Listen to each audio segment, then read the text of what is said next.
Top 10 round ಅಪ್ನ ಮೊದಲ ಸುದ್ದಿ ನೋಡೋಣ. ಮಚ್ ಹಿಡ್ಕೊಂಡು ರೀಲ್ಸ್ ಮಾಡಿ ಪೊಲೀಸರ ಕೈಗೆ ಲಾಕ್ ಆಗಿದ್ದ ಬಿಗ್ ಬಾಸ್ ಮಾಜಿ ಸ್ಪರ್ಧಿ ರಜತ್ ಇನ್ನೂ ಬುದ್ಧಿ ಕಲ್ತಿಲ್ಲ. ಈಗಲೂ ಬೆಂಕಿ ಹಾಕೊಂಡು ಸುತ್ತಲೂ ಬುಲೆಟ್ನಲ್ಲಿ ರೌಂಡ್ಸ್ ಹೊಡೆದು ರೀಲ್ಸ್ ಮಾಡಿ ಬಿಲ್ಡಪ್ ಕೊಟ್ಟಿದ್ದಾರೆ. ಇದು ವೈರಲ್ ಆಗ್ತಿದ್ದ ಹಾಗೆ ಮತ್ತೆ ಸ್ಪಷ್ಟನೆ ಕೊಟ್ಟು ಇದೊಂದು ಪ್ರಮೋಷನಲ್ ವಿಡಿಯೋ, ಸುರಕ್ಷತಾ ಕ್ರಮಗಳನ್ನು ತೆಗೆದುಕೊಂಡಿದ್ದೀವಿ, ಸ್ಥಳೀಯರ ಅನುಮತಿ ಪಡೆದು ಜನ ಇಲ್ದಾಗ ವಿಡಿಯೋ ಮಾಡಿದ್ದೀವಿ ಅಂತ ಹೇಳ್ಕೊಂಡಿದ್ದಾರೆ. ಗುಂಡ್ಲುಪೇಟೆ ಠಾಣೆ ಇನ್ಸ್ಪೆಕ್ಟರ್ ಜಯಕುಮಾರ್ ಖಾಸಗಿ ಜೀಪ್ನಲ್ಲಿ ಬಂಡೀಪುರ ಅರಣ್ಯದಲ್ಲಿ ಕುಟುಂಬದ ಸಮೇತ ಸಫಾರಿ ಹೋಗಿದ್ದಾರೆ. ಅಲ್ಲದೆ ತಾವೇ ಜೀಪ್ ಚಾಲನೆ ಮಾಡಿಕೊಂಡು ಅರಣ್ಯ ಮಧ್ಯದಲ್ಲಿ ಜೀಪ್ ನಿಲ್ಲಿಸಿ ಫೋಟೋ ಪೋಸ್ಟ್ ಕೂಡ ಕೊಟ್ಟಿದ್ದಾರೆ. ಸಾಮಾಜಿಕ ಜಾಲತಾಣದಲ್ಲಿ ವಿಡಿಯೋ ವೈರಲ್ ಆಗಿದ್ದು, ನಿರ್ಬಂಧಿತ ಅರಣ್ಯ ಪ್ರದೇಶದಲ್ಲಿ ಖಾಸಗಿ ಜೀಪ್ ಪ್ರವೇಶಕ್ಕೆ ನೆಟ್ಟಿಗರು ಆಕ್ಷೇಪಿಸಿದ್ದಾರೆ. ಯೋಗೇಶ್ ಗೌಡ ಕೊಲೆ ಕೇಸ್ನಲ್ಲಿ ಜೀವಾವಧಿ ಶಿಕ್ಷೆಗೆ ಗುರಿಯಾಗಿರುವ ಶಾಸಕ ವಿನಯ್ ಕುಲಕರ್ಣಿ ಹೈಕೋರ್ಟ್ ಮೊರೆ ಹೋಗಿದ್ದು, ಸುಪ್ರೀಂ ಕೋರ್ಟ್ ಈ ಹಿಂದೆಯೇ ಜಾಮೀನು ಮಂಜೂರು ಮಾಡಿತ್ತು. ಹೀಗಾಗಿ ಟ್ರಯಲ್ ಕೋರ್ಟ್ನ ಜೀವಾವಧಿ ಶಿಕ್ಷೆಯನ್ನು ಅಮಾನತಿನಲ್ಲಿಡುವಂತೆ ಮನವಿ ಮಾಡಿದ್ದಾರೆ. ಆಕ್ಷೇಪಣೆ ಸಲ್ಲಿಕೆಗೆ ಸಿಬಿಐಗೆ 4 ವಾರ ಅವಕಾಶ ಕೊಟ್ಟ ಕೋರ್ಟ್ ರಜೆ ಕಾಲದ ಪೀಠದಲ್ಲಿ ವಿಚಾರಣೆಗೆ ಅವಕಾಶ ಕೊಟ್ಟಿದೆ. ಶಾಸಕ ಸ್ಥಾನ ರದ್ದುಗೊಳಿಸುವಂತೆ ಹೋರಾಟಗಾರ ಬಸವರಾಜ್ ಸ್ಪೀಕರ್ಗೆ ಮನವಿ ಮಾಡಿದ್ದಾರೆ.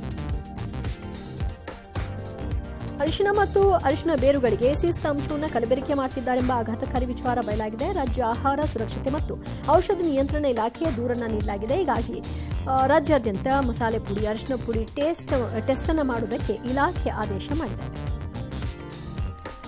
ಕೊಪ್ಪಳ ತಾಲೂಕಿನ ಅಗಳಕೇರ ಗ್ರಾಮದಲ್ಲಿ 50ಕ್ಕೂ ಹೆಚ್ಚು ಅನ್ನಭಾಗ್ಯ ಅಕ್ಕಿ ಮೂಟೆಗಳು ಪತ್ತೆಯಾಗಿದ್ದು, ಮುನಿರಾಬಾದ್ ಪೊಲೀಸರು ವಶಕ್ಕೆ ಪಡೆದಿದ್ದಾರೆ. ಬಳ್ಳಾರಿಯ ಕುರುಗೋಡು ತಾಲೂಕಿನ ನೆಲ್ಲೂಡಿ ಕೋಟಾಲ್ ಬಳಿ ಅಕ್ರಮವಾಗಿ ಸಾಗಿಸ್ತಾ ಇದ್ದ 17 ಟನ್ ಪಡಿತರ ಅಕ್ಕಿಯನ್ನು ಸೀಸ್ ಮಾಡಿದ್ದಾರೆ. ಬಿಎಂಟಿಸಿ ಬಸ್ನಲ್ಲಿ ಫೇಕ್ ಯುಪಿಐ ಮಾಡಿದ ಯುವಕನನ್ನ ಕಂಡಕ್ಟರ್ ರೆಡ್ ಹ್ಯಾಂಡ್ ಆಗಿ ಹಿಡಿದಾಕಿದ್ದಾರೆ. ಮ್ಯಾಜೆಸ್ಟಿಕ್ ಹೆಣ್ಣೂರು ರಸ್ತೆಯಲ್ಲಿ ಇಂದು ಬೆಳಗಿನ ಜಾವ 8 ಗಂಟೆ ಸಂದರ್ಭದಲ್ಲಿ ಲಿಂಗರಾಜಪುರದಲ್ಲಿ ಬಸ್ ಹತ್ತಿದ ಯುವಕ ಹೆಣ್ಣೂರು ರಿಂಗ್ ರಸ್ತೆಗೆ ಇಳಿಯಲು ₹12 ಯುಪಿಐ ಮೂಲಕ ಪೇ ಮಾಡಿದ್ದಾನೆ. ಆದರೆ ಅನುಮಾನಗೊಂಡಂತಹ ಕಂಡಕ್ಟರ್ ಕೇಳಿದಾಗ ಫೇಕ್ ಯುಪಿಐ ಮಾಡಿದ್ದು ಅಂತ ಒಪ್ಪಿಕೊಂಡಿದ್ದಾನೆ. ಬೆಂಗಳೂರಿನ ಆಡುಗೋಡಿಯ ಬಾಡಿಗೆ ಮನೆಯೊಂದರಲ್ಲಿ ಜಾರ್ಖಂಡ್ ಮೂಲದ ಯುವತಿ ಪೂಜಾ ದತ್ತ ಎಂಬಾಕೆಯ ದೇಹ ನಗ್ನ ಹಾಗೂ ಕೊಳೆತ ಸ್ಥಿತಿಯಲ್ಲಿ ಸಿಕ್ಕಿದೆ. ಮನೆಯ ತುಂಬೆಲ್ಲ ಕಸದ ರಾಶಿ, ವಿಚಿತ್ರ ರೀತಿಯಲ್ಲಿ ತಾನೇ ಡ್ರಾಯಿಂಗ್ ಮಾಡಿ ಗೋಡೆ ತುಂಬೆಲ್ಲ ಅಂಟಿಸಿರುವುದು ಬೆಳಕಿಗೆ ಬಂದಿದೆ. ವಾರದ ಹಿಂದೆಯೇ ಪೂಜಾ ಸಾವನ್ನಪ್ಪಿರೋ ಶಂಕೆ ಇದೆ. ಐಪಿಎಲ್ ಪಂದ್ಯಾವಳಿಗಳ ಸಂದರ್ಭದಲ್ಲಿ ಅಕ್ರಮವಾಗಿ ಹೆಚ್ಚಿನ ಬೆಲೆಗೆ ಟಿಕೆಟ್ಗಳನ್ನು ಮಾರಾಟ ಮಾಡ್ತಾ ಇದ್ದ ಬ್ಲಾಕ್ ಮಾರ್ಕೆಟ್ ದಂಧೆಕೋರರಿಗೆ ಬೆಂಗಳೂರು ಪೊಲೀಸರು ಬಿಸಿ ಮುಟ್ಟಿಸಿದ್ದಾರೆ. ಕಳೆದ 1 ತಿಂಗಳಿನಲ್ಲಿ 17 ಕೇಸ್ ದಾಖಲಿಸಿ 24 ಮಂದಿಯನ್ನು ಬಂಧಿಸಿದ್ದಾರೆ. ಇವರಿಂದ 37 ಐಪಿಎಲ್ ಟಿಕೆಟ್ಗಳನ್ನು ವಶಕ್ಕೆ ಪಡೆದುಕೊಂಡಿದ್ದಾರೆ.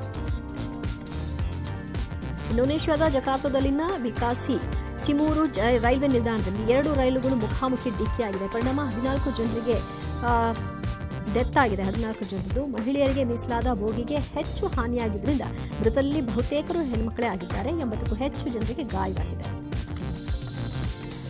ತುಮಕೂರು ಜಿಲ್ಲೆಯ ತೋಟವೊಂದರಲ್ಲಿ ನವಿಲು ಬೇಟೆಗೆ ಯತ್ನಿಸಿದ ಚಿರತೆ ಬಾವಿಗೆ ಬಿತ್ತು. ಇದನ್ನು ಕಂಡ ತೋಟದ ಮಾಲೀಕ ಅರಣ್ಯ ಇಲಾಖೆಗೆ ಸುದ್ದಿ ಮುಟ್ಟಿಸಿದ್ರು. ಅರಣ್ಯ ಇಲಾಖೆ ಅಧಿಕಾರಿಗಳು ಬಂದು ಏಣಿ ಹಾಕಿದ್ರು. ಕೊನೆಗೆ ಚಿರತೆನೂ ಮೇಲ್ ಬಂತು, ನವಿಲನ್ನು ಕೂಡ ರಕ್ಷಿಸಿದ್ದಾರೆ.